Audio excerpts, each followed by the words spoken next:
Hello friends, Farhan ಕಿಚನ್ಗೆ ನಿಮಗೆಲ್ಲರಿಗೂ ಸ್ವಾಗತ. ಯಾರು ನನ್ನ ಚಾನಲ್ ಹೊಸದಾಗಿ ನೋಡ್ತಾ ಇದ್ದೀರಾ ಎಲ್ಲರೂ ಲೈಕ್ ಮಾಡಿ, ಶೇರ್ ಮಾಡಿ, ಕಮೆಂಟ್ ಮಾಡಿ. ಇನ್ನೂ ಯಾರು ಸಬ್ಸ್ಕ್ರೈಬ್ ಮಾಡಿಲ್ಲ ಎಲ್ಲರೂ ಸಬ್ಸ್ಕ್ರೈಬ್ ಮಾಡ್ಕೊಳ್ಳಿ ಫ್ರೆಂಡ್ಸ್. ನಾನಿವಾಗ ಶೇಂಗಾನ ಫ್ರೈ ಮಾಡ್ಕೋತಾ ಇದ್ದೀನಿ. ಮಳೆಗಾಲ ಸ್ಟಾರ್ಟ್ ಆಗಿದೆ, ಅದಕ್ಕೆ ನಾನಿವತ್ತು ಚಹಾ ಜೊತೆಗೆ ಶೇಂಗಾ ಫ್ರೈ ಮಾಡ್ಕೋತಾ ಇದ್ದೀನಿ. ನೋಡಿ, ನಾನಿವಾಗ ಪ್ಯಾನ್ಗೆ ಶೇಂಗಾ ಹಾಕ್ಕೊಂಡಿದ್ದೀನಿ.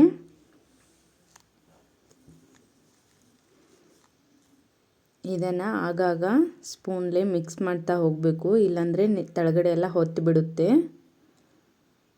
ನಾನು ಶೇಂಗಾ ಅದು ಬಿಸಿ ಆಗೋವರೆಗೂ ಈ ಥರ ಮಾಡ್ಕೋತೀನಿ. ನಂತರ ಗ್ಯಾಸ್ನ ಮೀಡಿಯಮ್ ಫ್ಲೇಮಲ್ಲೇ ಇಟ್ಕೋತೀನಿ. ಇವಾಗ ಗ್ಯಾಸ್ನ ಜಾಸ್ತಿನೇ ಇಟ್ಕೊಳ್ಳಿ. ಹೈ ಫ್ಲೇಮಲ್ಲಿ ಈ ಥರ ಫ್ರೈ ಮಾಡ್ಕೋಬೇಕು ಸ್ಟಾರ್ಟಿಂಗಲ್ಲಿ.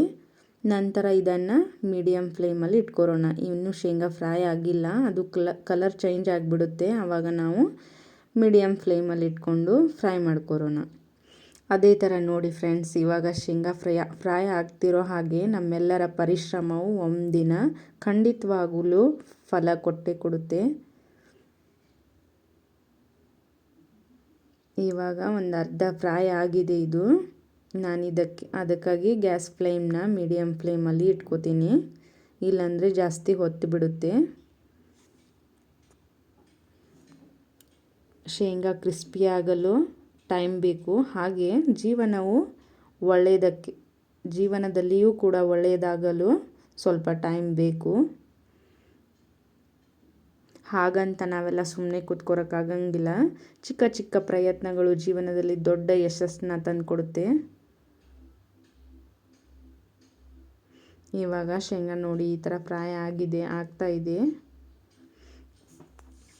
ಇದು 50% ಅಷ್ಟು ಫ್ರೈ ಆಗಿದೆ. ನಾನು ಇದಕ್ಕೆ ಇವಾಗ ಏನು ಮಾಡ್ತೀನಿ ಅಂದರೆ ಪಿಂಕ್ ಸಾಲ್ಟ್ನ ತೊಗೊಂಡಿದ್ದೀನಿ. 1-2 ಟೇಬಲ್ ಸ್ಪೂನಷ್ಟು ಪಿಂಕ್ ಸಾಲ್ಟ್ನ ತೊಗೊಂಡಿದ್ದೀನಿ. ಇದಕ್ಕೆ ನಾನು ಒಂದೆರಡು ಸಿಪ್ಪಷ್ಟು ನೀರು ಹಾಕ್ತಾಯಿದ್ದೀನಿ, 1-2 ಟೇಬಲ್ ಸ್ಪೂನಷ್ಟು. ಇದನ್ನು ಚೆನ್ನಾಗಿ ಮಿಕ್ಸ್ ಮಾಡ್ಕೋತೀನಿ.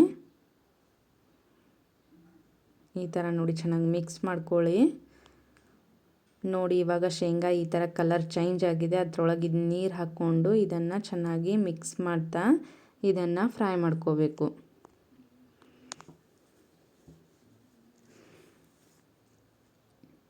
ಇವಾಗ ನೋಡಿ ಪೂರ್ತಿ ಕಲರ್ ಚೇಂಜ್ ಆಗ್ತಾ ಹೋಗ್ತಾ ಇದೆ. ನಾವು ಜಾಸ್ತಿ ಗ್ಯಾಸ್ನ ಹೈ ಫ್ಲೇಮಲ್ಲಿ ಈ ಥರ ಫ್ರೈ ಮಾಡಿದರೆ ಅದು ಚೆನ್ನಾಗಿ ಬರೋಂಗಿಲ್ಲ. ಅದಕ್ಕೆ ನಾವು ಸ್ಟಾರ್ಟಿಂಗಲ್ಲಿ ಹೈ ಫ್ಲೇಮ್ ಇಟ್ಕೋಬೇಕು. ನಂತರ 50% ಫ್ರೈ ಆದ ನಂತರ ಅದನ್ನು ಮೀಡಿಯಮ್ ಫ್ಲೇಮ್ಗೆ ಇಟ್ಕೊಂಡು ಈ ಥರ ಫ್ರೈ ಮಾಡ್ಕೋಬೇಕು.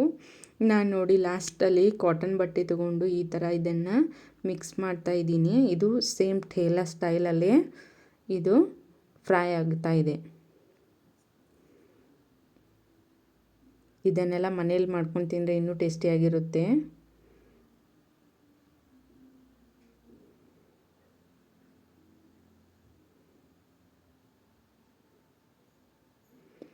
ನೋಡಿ ಇವಾಗ ಎಷ್ಟು ಚೆನ್ನಾಗಿ ಫ್ರೈ ಆಗಿದೆ ಇದು. ಇವಾಗ ನಾನು ಇದನ್ನು ಸರ್ವಿಂಗ್ ಪ್ಲೇಟ್ಗೆ ಹಾಕ್ತಾ ಇದ್ದೀನಿ, ಆರಲು ಇಡ್ತಾ ಇದ್ದೀನಿ. Thank you friends.